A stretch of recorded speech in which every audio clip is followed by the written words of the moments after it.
اللہ الرحمن الرحیم۔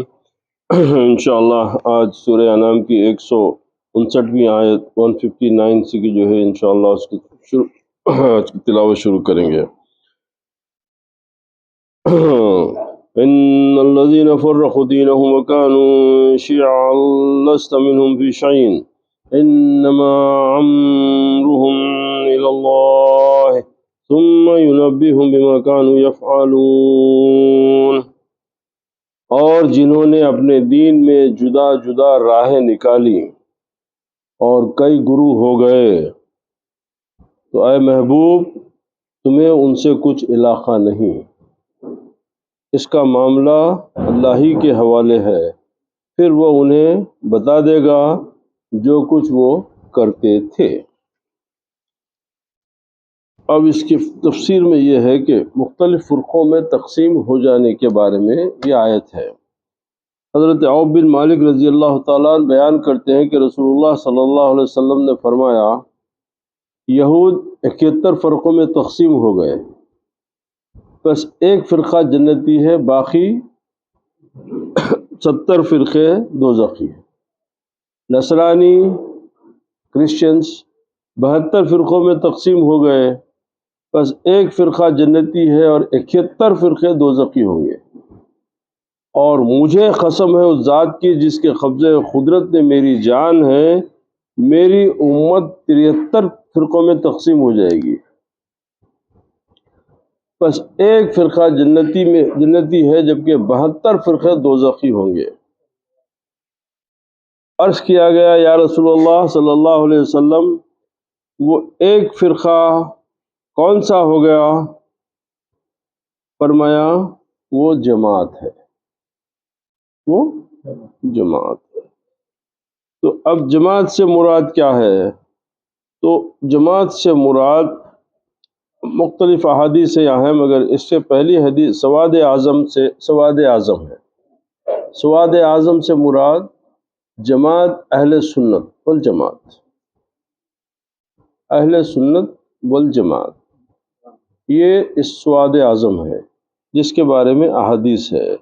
اہل سنت والجماعت والوں کے لیے معیار عظمت ہے سنت، اچھا، اور یہ حدیث اہل سنت والجماعت والوں کے لیے معیار عظمت ہے۔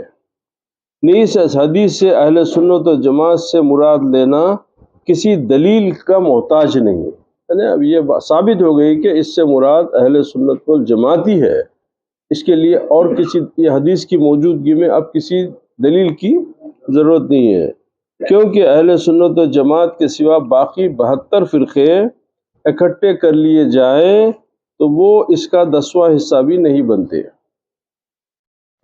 امام المحدثین امام جلال الدین سیوطی علیہ الرحمہ اپنی کتاب اتمام الدرعیہ میں فرماتے ہیں کہ ہمارا یہ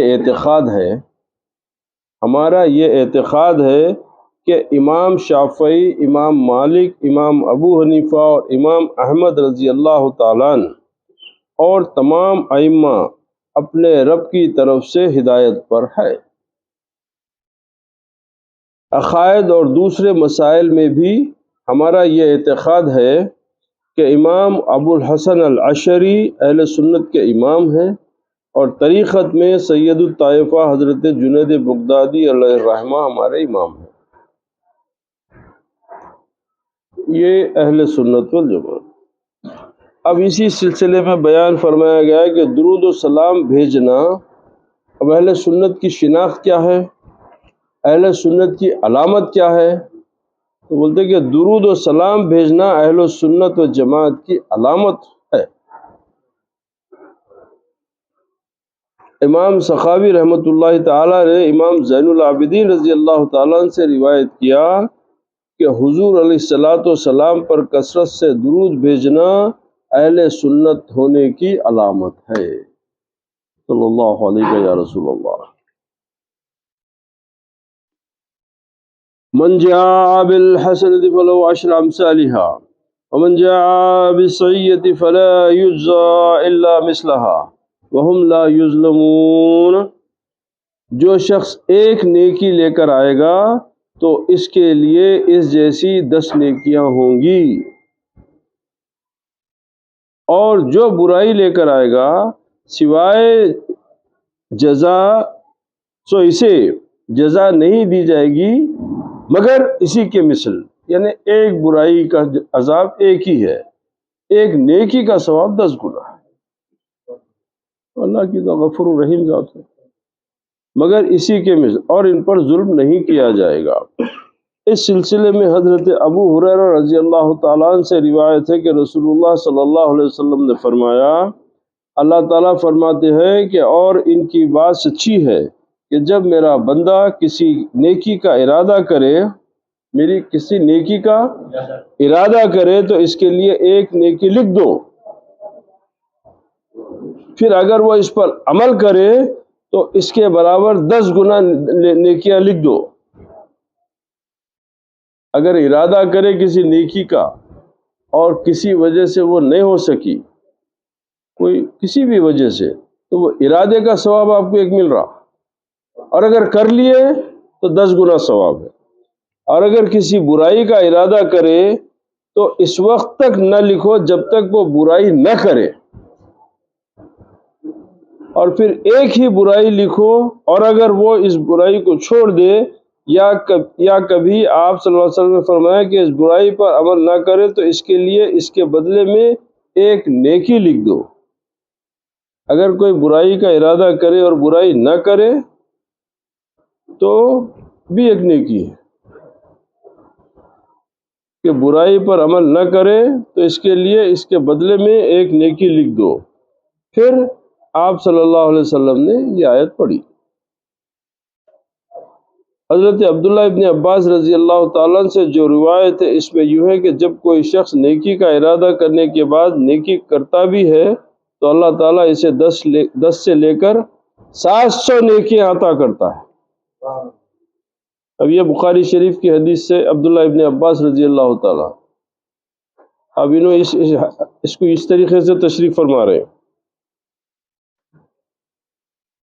کہ 10 سے لے کر 700 نیکیاں عطا کرتا ہے۔ اس حدیث قدسی میں ہے کہ نیکی کرنے والے کو 10 گنا ثواب ہے، اور پھر بھی میں زیادہ کر دیتا ہوں، اور برائی کرنے والے کو ایکھیرا عذاب ہے اور میں معاف بھی کر دیتا ہوں۔ زمین بھر تک جو شخص خطائیں لے آئے، اگر اس نے میرے ساتھ کسی کو شریک نہ کیا تو میں اتنی ہی رحمت سے اس کی طرف متوجہ ہوتا ہوں۔ تو اس سے کیا پتہ چلا کہ اگر کوئی گناہ ہے تو آپ توبہ کر لو، اللہ تعالیٰ صدق دل سے اللہ کے حضور میں توبہ کرو تو اللہ تعالیٰ انشاءاللہ تعالیٰ آپ کے گناہ معاف کرے گا، سوائے شرک کے۔ بولے ایک شرک ایسا گناہ ہے جس کی معافی نہیں ہے۔ جو میری طرف بالش بھر آئے میں اس کی طرف ایک ہاتھ بڑھتا ہوں۔ دیکھیے آپ رحمت کا اندازہ دیکھیے آپ، جو میری طرف بالش بھر آئے میں ایک ہاتھ بڑھتا ہوں، اور جو ہاتھ بھر آئے میں اس کی طرف 2 ہاتھ بڑھتا ہوں، اور جو میری طرف چلتا ہوا آئے میں اس کی طرف دوڑتا ہوا جاتا ہوں۔ یہ مسلم شریف اور امام احمد بن حنبل مسند سے روایت ہے۔ اب بتائیے کہ جب اللہ تعالیٰ آپ اللہ تعالیٰ کی طرف بڑھ رہے ہیں تو اللہ تعالیٰ بولا کہ میں دوڑتے ہوئے تیرے پاس آؤں گا، تو اب اتنی بڑی قربت کو اگر کوئی اگر اہم نہ سمجھے، اس سے بڑا جو ہے نقصان کا سودا اور کیا ہے۔ قل اننی ہدانی ربی الی صراط مستقیم دینا قیما ملت ابراہیم حنیفا وما کان من المشرکین۔ فرما دیجئے بے شک مجھے میرے رب نے سیدھے راستے کی ہدایت فرما دی ہے، یہ مضبوط دین کی راہ ہے، اور یہی اللہ تعالیٰ کی طرف ایک سو اور ہر باطل سے جدا ابراہیم علیہ السلام کی ملت ہے، اور وہ مشرکوں میں سے نہ تھے، وہ حنیفی تھے۔ وہ دین حنیف کا ہر قسم کے شرک سے پاک ہونے کے بارے میں ابھی آیت کی تفسیر میں انہوں یہ بتا رہے ہیں کہ حضرت ابراہیم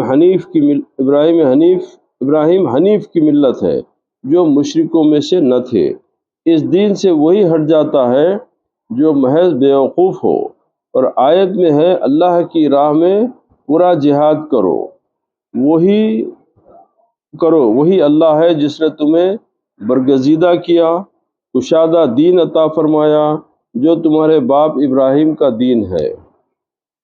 ابراہیم علیہ السلام کے سچے اللہ تعالیٰ کے سچے فرما بردار تھے، مشرک نہ تھے، اللہ کی نعمتوں کے شکر گزار تھے، اللہ کے پسندیدہ تھے، راہ مستقیم کی ہدایت پائے ہوئے تھے۔ دنیا میں بھی ہم نے انہیں بھلائی دی تھی اور میدان قیامت میں بھی وہ نیک کار لوگوں میں ہوں گے۔ پھر ہم نے آپ کی طرف وحی کی کہ ملت ابراہیم حنیف کی پیروی کر کے وہ مشرکین میں نہ تھا۔ یہ یاد رہے کہ حضور کو آپ کی ملت کی پیروی کا حکم ہونے سے یہ لازم نہیں آتا، اب یہاں بات سمجھنا ہے، یہ لازم نہیں آتا کہ خلیل اللہ آپ سے افضل ہیں۔ قرآن میں یہ ہے کہ بھئی آپ ملت ابراہیمی کو فالو کرو بول کے اللہ تعالیٰ حکم دیا۔ اب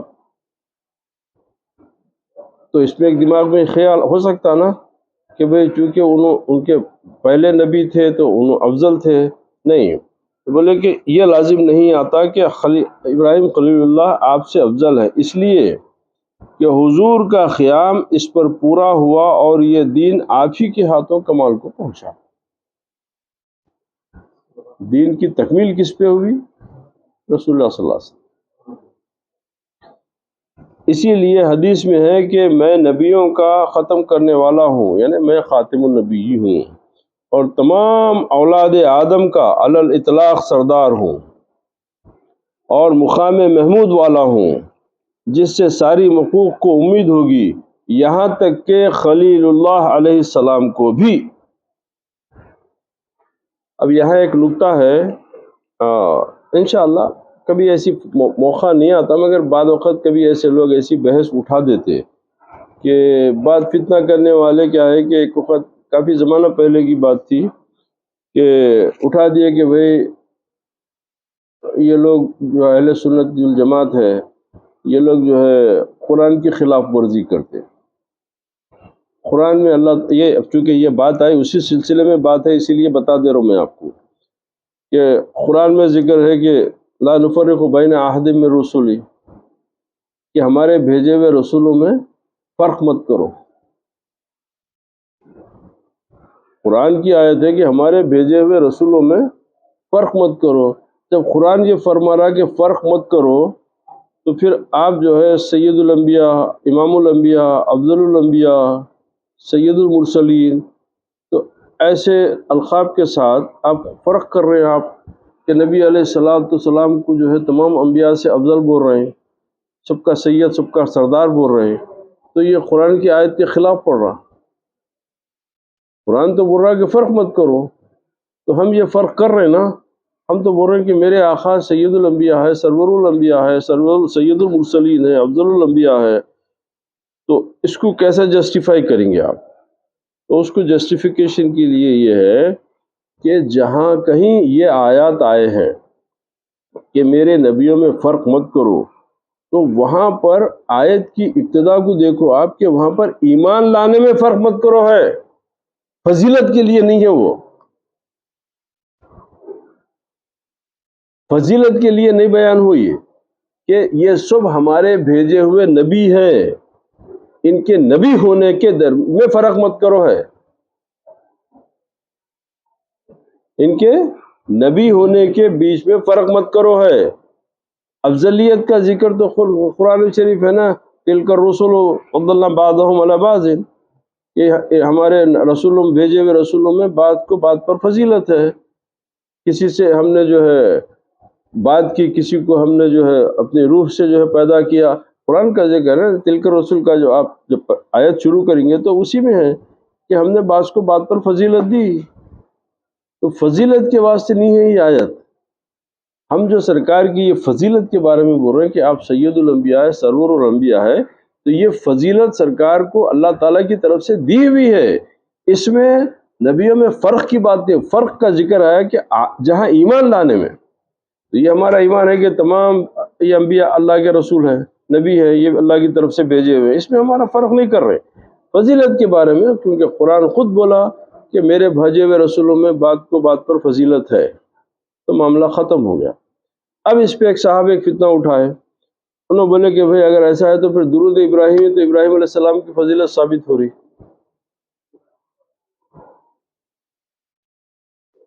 درود ابراہیمی میں تو ابراہیم علیہ السلام کی فضیلت ثابت ہو رہی۔ بھئی اللہم صلی علی محمد کما صلیت علی ابراہیم بارک علی محمد وعلی محمد کما بارکت علی، تو مثال اپنے سے اچھے کی لیتے۔ اب یہاں کیا بولتے آپ؟ تو اس کا جواب یہ ہے کہ یہاں پر فضیلت جزوی مراد ہے، فضیلت جزوی مراد ہے، فضیلت کلی نہیں، فضیلت جزوی مراد ہے۔ اس لیے کہ اس کی مثال ایسی ہے کہ ایک بادشاہ ہے، اب پوری رعایا جو ہے وہ بادشاہ ہے اور تمام جو اس کی جو رعایا ہے وہ رعایا ہے، اب ان پہ حاکم انہیں ہیں، مگر اس کی ایک ماں بھی ہے، بادشاہ کی ایک ماں بھی ہے، تو ماں کو یہ جزوی فضیلت ہے کہ وہ بادشاہ کی ماں ہے، مگر کلی فضیلت نے انہیں بھی رعایا میں آتی،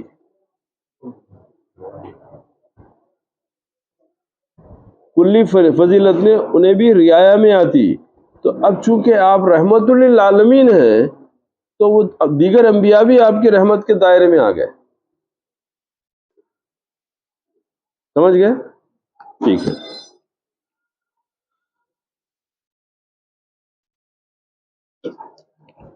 اچھا،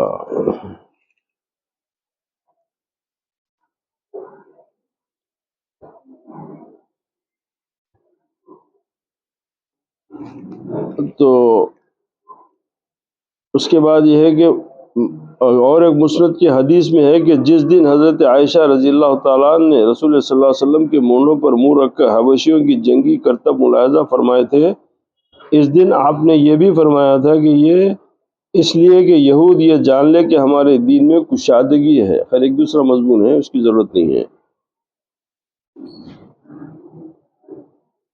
حضرت نوح علیہ السلام کا فرمان قرآن میں موجود ہے کہ آپ نے اپنی قوم سے فرمایا کہ میں تم سے کوئی اجرت طلب نہیں کرتا، میرا اجر تو میرے رب کے ذمے ہے، مجھے حکم دیا گیا ہے کہ میں مسلمانوں میں رہوں۔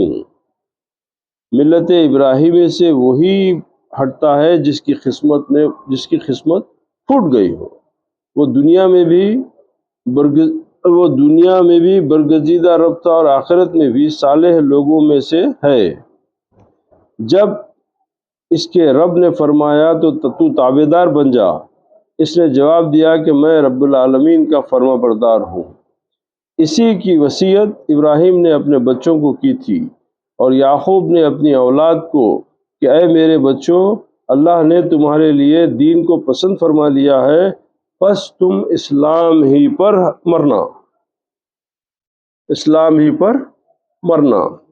حضرت یوسف علیہ السلام کی آخری دعا میں ہے، یا اللہ تو نے مجھے ملک عطا فرمایا، خواب کی تعبیر سکھائی، آسمان و زمین کا ابتدا میں پیدا کرنے والا تو ہی ہے، تو ہی دنیا و آخرت میں میرا ولی ہے، مجھے اسلام کی حالت میں فوت کرنا اور نیکوکاروں میں ملانا۔ حضرت موسیٰ علیہ السلام نے اپنی قوم سے فرمایا تھا، اگر تم ایماندار ہو، اگر تم مسلم ہو تو تمہیں اللہ ہی پر بھروسہ کرنا چاہیے۔ سب نے جواب دیا کہ ہم نے اللہ ہی پر توکل رکھا ہے۔ اللہ ہمیں ظالموں کے لیے فتنہ نہ بنائے اور ہمیں اپنی رحمت کے ساتھ ان کافروں سے بچا لے۔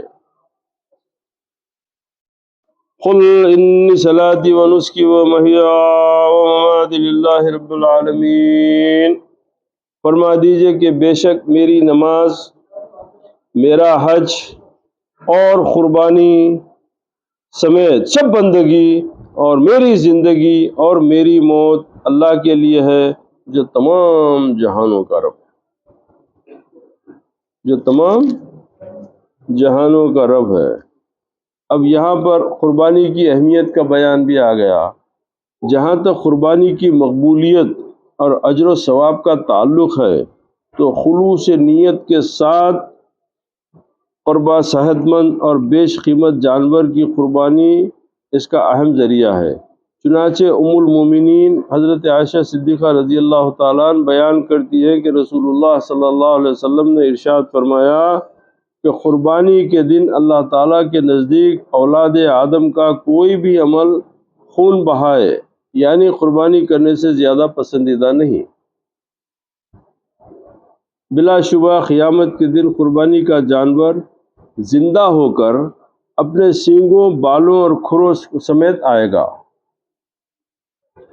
اور بے شک اس کا خون زمین پر گرنے سے پہلے ہی اللہ تعالیٰ کے ہاں مقام مقبولیت حاصل کر لیتا ہے۔ بس تم اپنی قربانیاں خوش دلی سے کیا کرو۔ اب ہم لوگ جو ایک شوق کر لیے دکھاوے کی، یہ ریاکاری ہے، نہیں، آپ اللہ کے لیے کر رہے ہیں۔ اب ہم یہ ہے کہ بھئی میں اتنا بھاری بکرا لایا، اب اس کی شعبے بازی ہو رہی، لوگوں سے بول رہے ہیں، میں انہیں بول رہا میں اتنا کرا، کس چکر میں پڑ گئے ہم؟ آپ اللہ تعالیٰ کے لیے دے رہے ہیں تو آپ خلوص نیت کے ساتھ جو ہے، اس لیے کہ اب یہ جو معاشرے میں ہمارے جو برائیاں پھیل گئے، اب یہ ہے ایک غریب آدمی ہے، وہ بیچارہ پوری سال بھر کی محنت کر کے بڑی کوشش سے اپنے حساب سے ایک آدھ بکرا لا لیتا، اب اس کا پڑوسی آگے بول رہا کہ میں تو 50,000 کا بکرا لایا، میں 60,000 کا لایا، میں 70۔ آپ ایک مسلمان ایک غریب آدمی کا مذاق اڑا رہے ہیں۔ آپ کو اللہ دیا کر لو، مگر اس طریقے سے ریا کرنا، یہ آپ نیکیوں کو ضائع کرنا ہے۔ قربانی کے جانور کے ہر بال کے بدلے نیکی ہونے کا بیان۔ ہاں، حضرت زید بن ارقم رضی اللہ تعالیٰ عنہ سے روایت ہے کہ صحابہ کرام رضی اللہ تعالیٰ عنہم نے رسول پاک سے پوچھا کہ یا رسول اللہ، یہ قربانیاں کیا ہے؟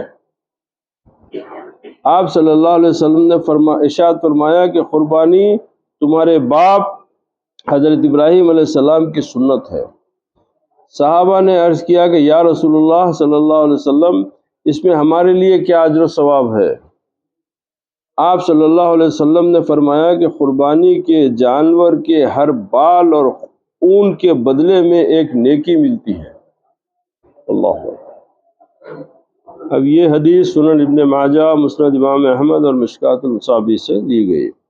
اس حدیث پاک کی روشنی میں قربانی کی عظمت و فضیلت اور اجر و ثواب کا اندازہ کیجئے کہ جانوروں کے جسم پر بے حد بال و بے حساب بلکہ انگنت بال ہوتے ہیں، اور اس حدیث کے پاک کے مطابق جانور کے ایک ایک بال کے بدلے میں ایک ایک عظیم نیکی ملتی ہے۔ لہذا قربانی کرنے والے خوش نصیب انسان کے نامہ اعمال میں بے حد و بے حساب اجر و ثواب اور لا تعداد نیکیاں لکھی جاتی ہیں۔ علامہ عبد المصطفیٰ اعظمی علیہ رحمہ یہاں ایک بڑا لطیف نکتہ بیان کرتے ہیں، فرماتے ہیں کہ اس حدیث میں اہل علم کے لیے ایک بڑا ہی لطیف اور لذیذ نکتہ یہ ہے کہ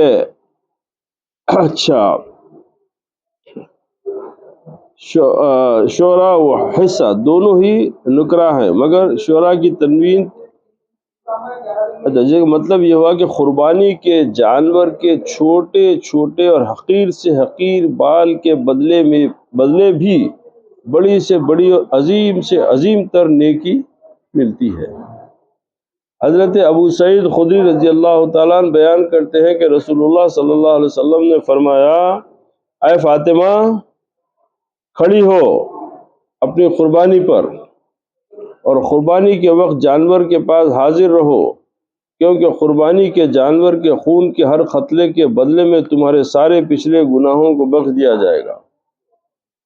حضرت فاطمہ الزہرا سلام اللہ علیہا نے عرض کیا، یا رسول اللہ صلی اللہ علیہ وسلم، کیا یہ اجر و ثواب ہم اہل بیت خاندان نبوت کے لیے مخصوص ہے یا ہمارے اور تمام مسلمانوں کے لیے یہ اجر ہے؟ آپ صلی اللہ علیہ وسلم نے فرمایا کہ ہمارے اور تمام مسلمانوں کے لیے یہی اجر و ثواب ہے۔ لا شریک لہ وبذالک امرت وانا اول المسلمین، اس کا کوئی شریک نہیں اور اسی کا مجھے حکم دیا گیا ہے، اور میں جمیع مخلوقات میں سب سے پہلا مسلمان ہوں، میں ہی پہلا اللہ کی بارگاہ میں جھکنے والا ہوں۔ حضرت عبداللہ سے روایت کرتے ہیں کہ ہم نبی کریم علیہ الصلوۃ والسلام کے ساتھ ایک خیمے میں تھے، یعنی ایک ٹینٹ میں تھے، تو آپ نے فرمایا کیا تم پسند کرتے ہو کہ اہل جنت کا چوتھائی حصہ ہو؟ ہم نے جواب دیا ہاں۔ آپ نے فرمایا کیا تم اس بات سے خوش ہو کہ تم اہل جنت کا نصف ہو؟ ہم نے جواب دیا جی ہاں۔ آپ نے فرمایا قسم اس ذات کی جس کے قبضہ قدرت میں محمد صلی اللہ علیہ وسلم کی جان ہے، مجھے امید ہے کہ تم نصف اہل جنت ہوگے، اور بات یہ ہے کہ جنت میں مسلمان ہی داخل ہو سکتا ہے،